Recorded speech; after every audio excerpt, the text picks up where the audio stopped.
बाळाचा जन्म झाला की जन्माचं प्रमाणपत्र आणि 6व्या वर्षी अहो शाळेत ऍडमिशन आणि मूल 18 वर्षाचं झालं की 18 वर्षाचं झालं की असं काय वेगळं करायचं असतं?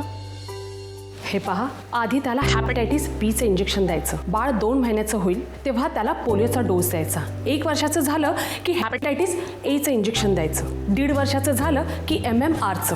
पण एक लक्षात ठेवा, मूल 18 वर्षाचं होईल तेव्हा 18व्या वर्षी काय?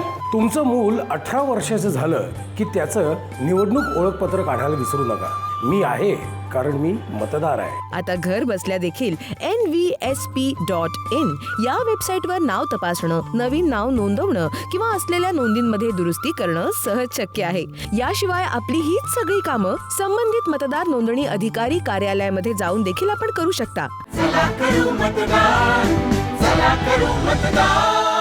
आपली लोकशाही अधिक बळकट करण्यासाठी तुम्ही सुद्धा पुढाकार घ्या. मुख्य निवडणूक अधिकारी महाराष्ट्र राज्य यांच्यातर्फे जनहितार्थ प्रसारित.